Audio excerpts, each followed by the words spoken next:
Now it depends what sort of goggles you're used to using. If you've been using Fat Sharks or something like that, then of course you're not going to like these goggles very much at all. But if you've been using these style goggles or the other style of box goggles that are around, and there's quite a few, then you may find that these are okay for you. These are actually quite a big step up from the old style, and certainly the most notable change is in the resolution. These are full HDs, and when you put these up alongside each other you can really see the difference in the clarity of the picture, and I think that's where these guys are a step ahead. Yes, there's some problems with the fitment, but apart from that, when you put these side by side, these guys are far ahead of what we're used to. Hey, welcome back to Stupid Fast RC. Today I'm taking a look at some box goggles. Now these particular ones are the EV900s. They are FPV goggles, and they are box goggles. Now I've got a few other pairs of box goggles here which I've looked at from before, notably the VR7 Pro, and its very close cousin. These are in fact also Eachine box goggles. Now we have this version. What's the difference? This one has a full diversity system, a carry case, which is a hard shell carry case, which is very cool. Fresnel neck lenses, accessories. We got a HDMI cable. Where is it? Oh, it's in here. Bunch of stuff in here. Cables, HDMI cable. It also has a Sting patch panel, a circular polarized antenna, charge cable, USB, analog video out, an adapter which is a US adapter plug. But whenever Eachine sends you this stuff, they'll actually send you an adapter to go with it, which looks a lot like this in my case because we're in Australia. And battery charge lead. Now this is to hook into a JST plug, so whatever you've got, like a LiPo, whatever. Now the thing about this and its cousins is there's no DVR on board, so you can't record from this, which is a slight pity. It has a fan that you could probably hear buzzing away. You might be able to hear it there. From this profile you'll see that it has a mirror system inside. The LED shines up into a mirror and reflects into this Fresnel lens. It's got really good clarity. There's no edge blurring on this. It's 1080p. It's a full 1080p on a 5-inch picture, and it is actually a pretty good picture. And compared to its cousins over here, it's once you put these side by side, which is what I've done here, it's very apparent the difference in the clarity between these two, and this is actually a big step up. So if you've been using these kind of goggles, this is definitely a step up. Price wise, they're only a little bit more expensive. Now from a look of some of the tech behind this, it looks like there's some digital smoothing. There's no pixelation in here. It is actually proper HD.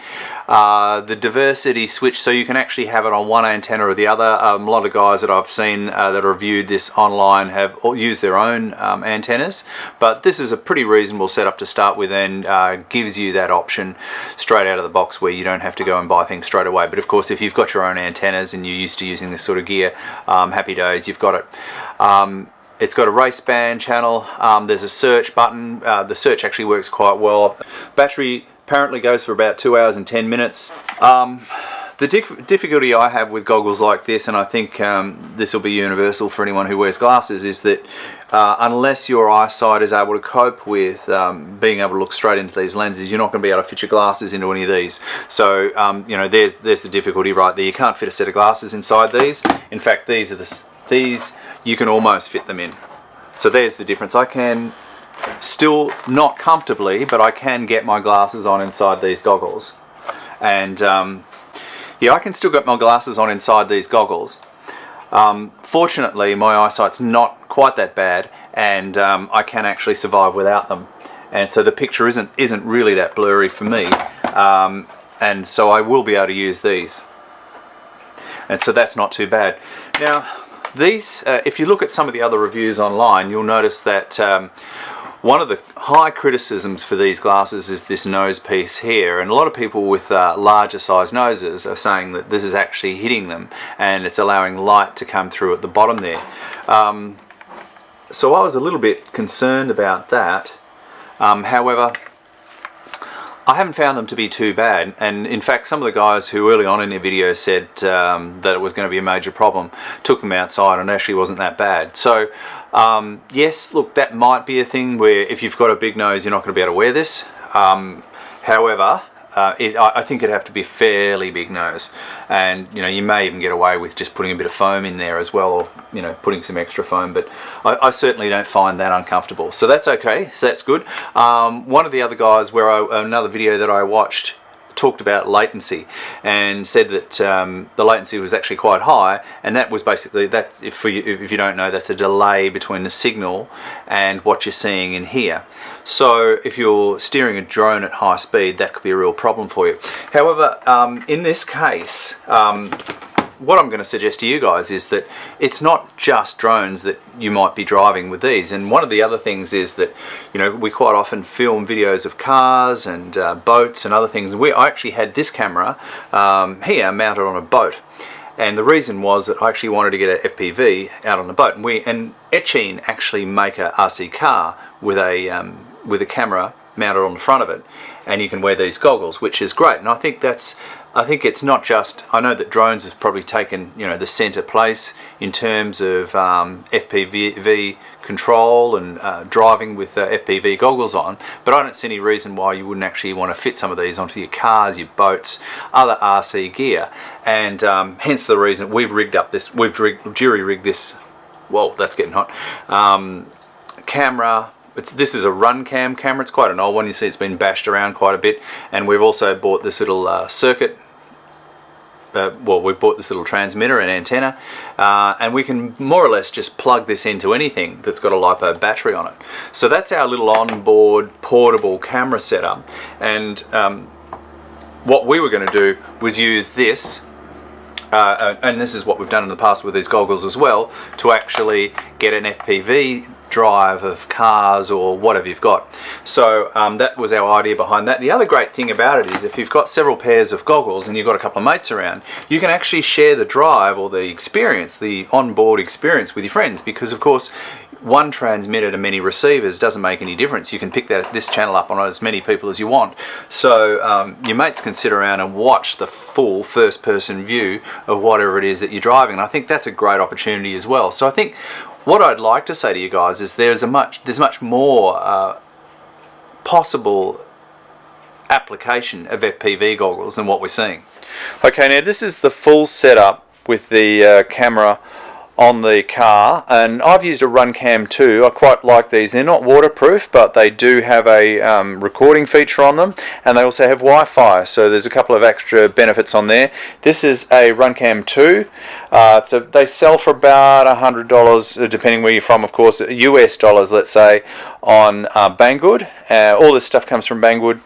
The actual UBEC, now the UBEC stands for, in case, it's a universal battery eliminator circuit, and this particular one is 3 amps maximum, and you can plug it into a 2S or 6S LiPo. So basically what that means is that you're not going to overpower your transmitter, which is the next thing that we're looking at here. And that little transmitter is a universal, oh hang on, no, I'm going back over the same ground here. It's not a universal anything. It's a FPV 5.8 gigahertz, 200 watts, 32 channel transmitter, and I've just got a cheap and nasty RHCP aerial on there, and the thing that's omnidirectional. It's bent also because I drove it under my car, but that's a whole other story. Omnidirectional, so basically the idea of that is it doesn't have dead spots as such. So, and then you just wire it all up to your battery, splice it in. You will need to buy. That's probably not the neatest job you'll ever see, but I've wired that all into the circuit for the battery. So once you plug it into the battery in your car, it also powers up the Runcam and the transmitter. and there you have it. So you can transmit from it's not the neatest job in the world, but it'll get you started and give you an idea of what it all feels like. So you can have a go at it and use your box goggles. And oh yeah, that was the whole reason for having the recording on the Runcam, because the goggles don't record, but you get a much better picture if you actually record off the back of the camera, of course, because you don't have to worry about the transmission and the any interference that you're going to get. The picture is going to be so much better off the Runcam, and the Runcam actually does do a pretty good recording as well. So here's the view from the EV900. As you can see, well, as you can kind of see there, very good high-res image. I guess if we compare that to the older model, it's a little bit obvious in more obvious in real life, and that's the even older model again. But okay, so I hope you enjoyed that, and I'll see you next time on Stupid Fast RC. Hey, don't forget to subscribe and watch these crazy videos too. Stupid Fast RC.